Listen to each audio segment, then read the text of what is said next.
आज हम लोग चेतना बायोलॉजी प्लेटफॉर्म पर आपको बताएंगे पुष्पी पादप में जनन। इसके बारे में आपको अभी तक हमने 4 पार्ट बता चुके हैं। आज जो हम लोग पढ़ेंगे वह 5वां पार्ट होगा।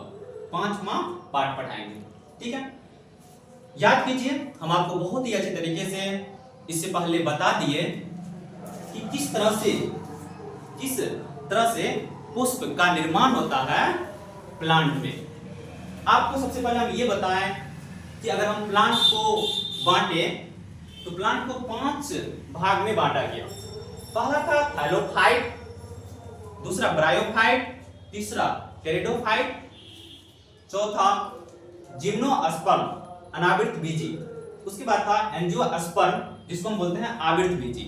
तो इस जो 12th का चैप्टर था इसमें जो हमको पढ़ना था वह आवृत बीजी प्लांट के बारे में, या उसी को नाम दिया पुष्पी पादप। या तो यहां लिख देता आवृत बीजी पादप या लिख देता पुष्पी पादप, दोनों समान होता।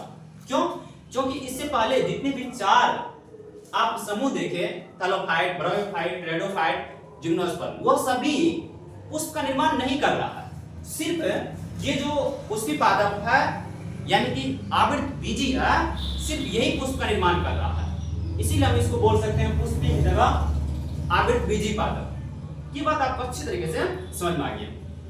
अब ध्यान से समझिए, इसमें हम आपको जो उस क्लास में बताए थे कि अगर हम कोई भी बीज लेते हैं तो बीज को मिट्टी में जैसे ही बोते हैं तो आपको अच्छे तरीके से बताएं कि मान लीजिए कि ये मिट्टी वाला पोर्शन है, यहाँ ने आप एक बीज बोए, यहाँ एक बीज बोए, तो इस बीज का एक विशेष प्रकार का संरचना नीचे तरफ विकास होता है, नीचे तरफ विकास होता है, और एक ऊपर की तरफ संरचना विकास होता है।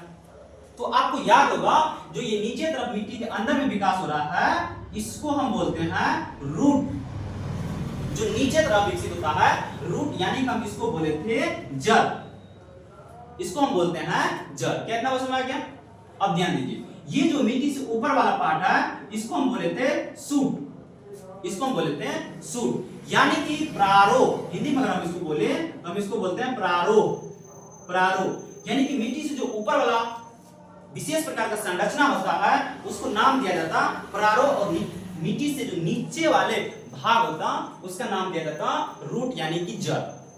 अब हम यही बात उस दिन बताए थे कि यही प्रारोह से रूपांतरित होता है, यानी कि प्रारोह बदलता है किस में। याद कीजिए, हम आपको अच्छे तरीके से बताए थे तना यानी कि स्टीम, उसके बाद लीफ यानी कि पत्ती में बदल जाते हैं, उसके बाद बोले कि वहां पुष्प में भी बदल जाते हैं। तो अगर क्वेश्चन इस तरह से पूछे कि तना किसका रूपांतरित भाग है तो आप बोलिएगा प्रारोह। अगर पूछेगा क्वेश्चन पुष्प किसका रूपांतरित भाग है तो बोलिएगा आप प्रारोह। प्रारोह रूपांतरित होता है पुष्प में। प्रारोह किस पे रूपांतरित होता है? पुष्प में। अगर आपको पूछे प्रारोह तना में रूपांतरित होते हैं, प्रारोह लीफ में रूपांतरित होते हैं, यानी कि प्रारोह से ही लीफ भी बनते हैं, पत्ती भी निर्माण होता है, पुष्प भी निर्माण होता, तना भी निर्माण होता। ये बात अच्छे तरीके से हम आपको बता दिए थे। और उसमें एक जो पुष्प का चित्र होता है उसके बारे में भी हम आपको अच्छे तरीके से बताए थे। याद कीजिए, ये वाले पोर्शन निर्माण किए थे, ठीक। यहां से फिर ध्यान से देखिए, चित्र बनाने के लिए भी सीखिए। ये निर्माण हुआ था, ये पूरे जो पार्ट है सुनिएगा, ये है स्त्री केसर, इसको हम बोले थे स्त्री केसर, यानी कि मादा वाला भाग पुष्प का। उसके बाद यहां ध्यान से आप देखिएगा, यहां वाले जो पोर्शन बना रहे हैं, यहां से लेके यहां तक बनाए तो इसको हम बोलते हैं पुष्पासन, इसको हम बोलते हैं पुष्पासन। अब यहां से जब इसको बढ़ा देंगे तो इसी को हम बोलते हैं पुष्पवृंग। तो ये सब विकास हुआ था प्रारोह से। अब यहां से आप बोले कि इसी पुष्पासन इस वाले भाग में एक यहां से विशेष प्रकार का संरचना विकास होगा और ये ऊपर में एक विशेष प्रकार का संरचना का रूप हो जाएगा। इस पूरे को एक साथ आप बोल सकते हैं पुंकेसर। अब बोलेंगे सर पुंकेसर मतलब क्या?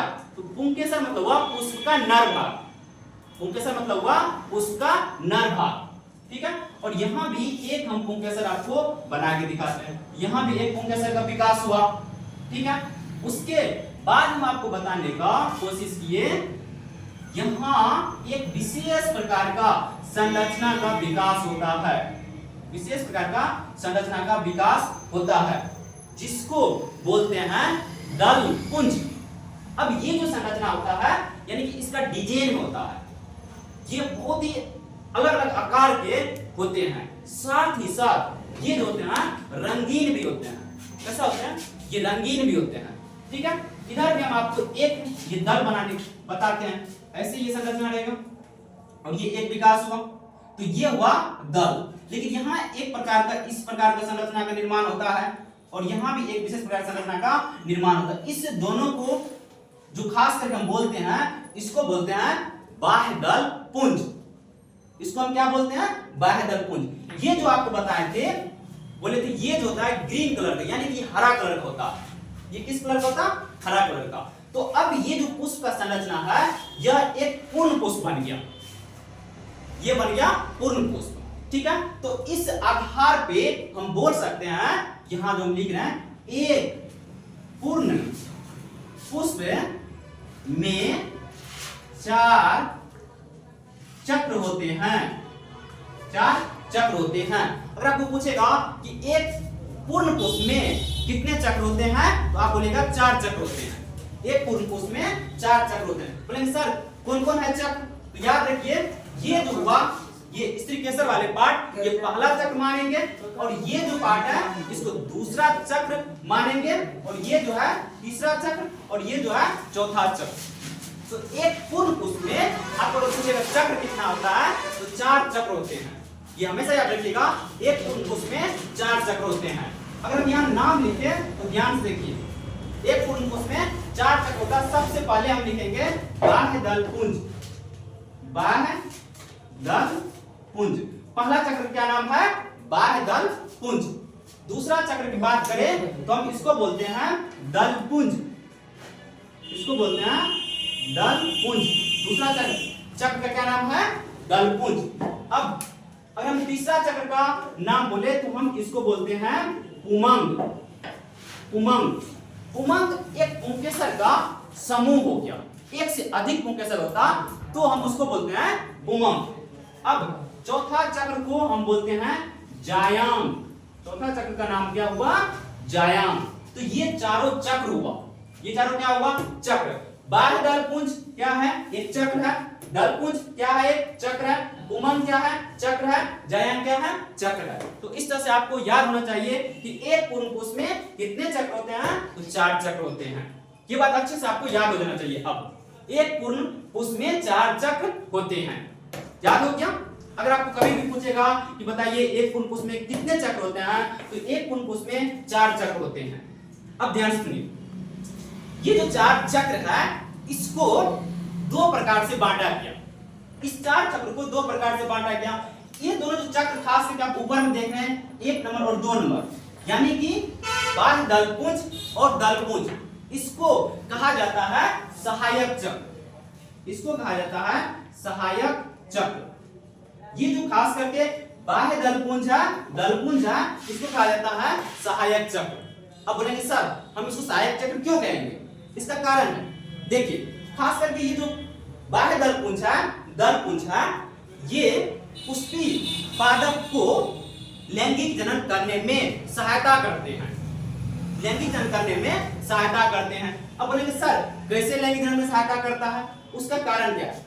जब ये बाह्य दल पुंज विकास होता है तो उस समय खास करके ये जो खास करके है, ये तीनों पार्ट, 3 गो मान लीजिए दल पुंज, उमंग, जायाम, ये तीनों कली अवस्था में होता है। अब बोलेंगे सर कली अवस्था क्या है? कली अवस्था मतलब होता है कि ऐसा पुष्प का भाग जो परिपक्व यानी कि मैच्योर नहीं हुआ, अपरिपक्व है। जब अपरिपक्व होता है तो उस समय अगर इस पे ज्यादा तापमान पड़ेगा तो हो सकता है कि ये पुंकेसर वाले भाग या स्त्रीकेसर वाले भाग सूख सकता है, तो उससे बचाता है। साथ ही साथ दूसरे जो एजेंट मान लीजिए कीड़ा इस पे आके अगर बैठ जाएगा तो वह खराब हो जाएगा, तो इस चीज से उसको बचाने का काम करता है। तो इसलिए हम इस दोनों को बोलते हैं सहायक चक्र। दूसरा दलपुंज, दलपुंज को क्यों सहायक बोलते हैं? दलपुंज जो रंगीन होते हैं उसके कारण ये कीटों को अपनी ओर आकर्षित करता है, तब जाके खास करके परागण का प्रोसेस यानी क्रिया हो पाता है। तो इसका अर्थ हो गया कि ये दोनों सहायक चक्र हुआ। सहायक चक्र मतलब हम इसको बोलते हैं एसेसरी, एसेसरी हॉलर, मतलब ये हो गया सहायक चक्र। सहायक चक्र समझ में आ गया, ये सिर्फ सहायता करता। हाँ, कुछ ऐसे पुष्पी पादप है जिसमें बाह्य दलपुंज और दलपुंज आपको एब्सेंट होगा, मतलब उसमें बाह्य दलपुंज दलपुंज नहीं होगा।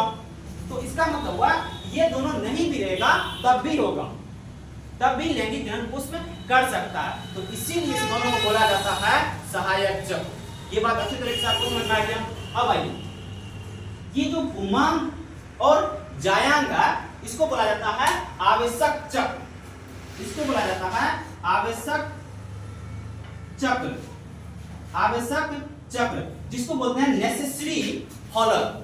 बोलेंगे सर इसको आवश्यक चक्र हम क्यों कहेंगे? इसका कारण है, देखिए ये जो पुमांग है ये नर वाला भाग है। अगर ये नर वाला भाग है तो इसमें निर्माण होगा मेल गैमीट। तो सोचिए अगर मेल गैमीट नर युग्मक का ही निर्माण नहीं होगा तो फिर कैसे सेक्सुअल रिप्रोडक्शन हो पाएगा?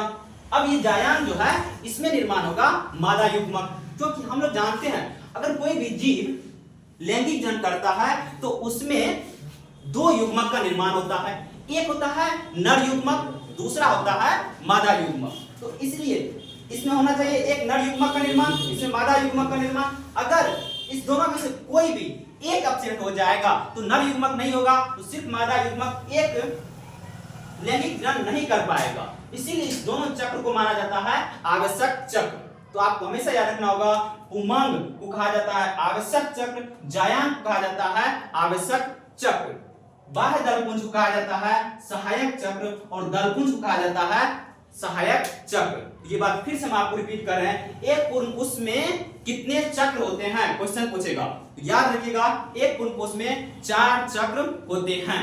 एक पूर्ण पुष्प में 4 चक्र होते हैं। चारों चक्र का नाम क्रमबद्ध ढंग से आप याद रख सकते हैं, बाह्य दलपुंज, दलपुंज, पुमांग, जायांग। उसके बाद आपको क्या याद रखना होगा, ध्यान सुनिए, बाह्य दलपुंज सहायक चक्र है, उसके बाद दलपुंज ये भी सहायक चक्र है।